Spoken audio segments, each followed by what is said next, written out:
Yes, Mayor. December? November. November 29th.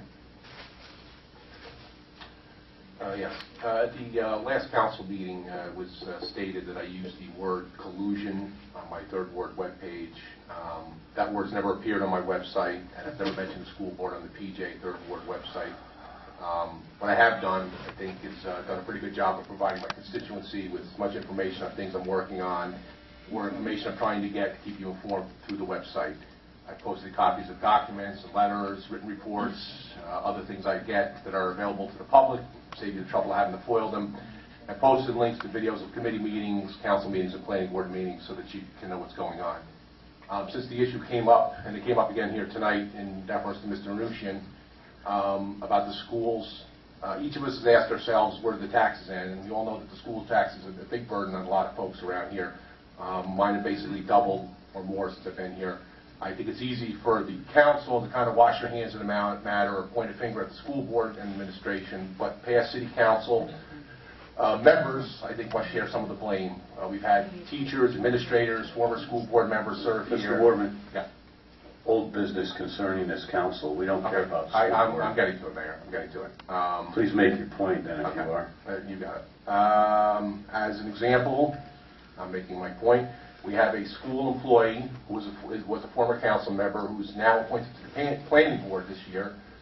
This individual will now have the opportunity to vote on the 55-unit subdivision in the 3rd Ward or vote to approve row house projects anywhere in Port Jervis, all of which will increase the school-age population, thereby basically ensuring his position de facto. I think it's more than that. I think city government must really make every effort necessary to bring business and industry here to create commercial ratables to offset the burden of school taxes on the homeowner. CDA, for example, has told us, I think that's CDA's role, told us they don't do cold calling. We need to do marketing, cold calling, bring business into town to offset the cost of the school taxes on the homeowners. That's something the city government needs to do.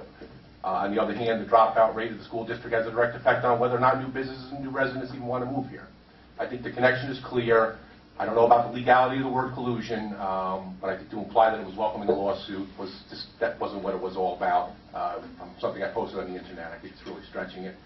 I will say this, though, as far as lawsuits, since that issue was raised, I think passing local laws, as was done with Local Law 10 and 2 other laws, without proper application of the seeker law, proper application of general municipal law, those are things that do get municipalities sued and have in the past. So I think we've got to be very cautious about that, and I think that's a larger issue that I'd like to see addressed.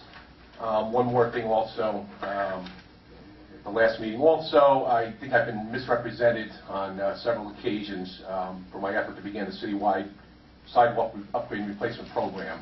Let me be clear on one thing. I've always said that I want to see this done with grants and low-interest loans, not on the backs of the property owners. What people really need to understand is that the way it is right now, the burden is on the property owner. Sidewalks are your responsibility.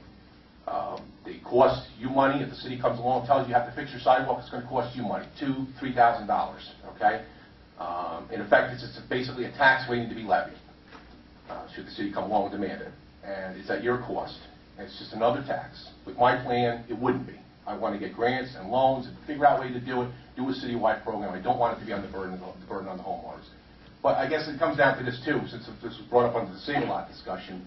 The store was basically put out there as a place for people who don't drive, who don't have cars, for people who walk, the elderly, and people who don't have cars. We're putting money into that, but we don't want to spend money on sidewalks for people to walk there, safe sidewalks, for people who want to walk to the store. So I think it's kind of hypocritical in that sense, and I'd like to see the city, figure out a way to make this happen. I've got complaints all over the city about the sidewalks, and I think it's long overdue, and I stand by my position on that. Thank you.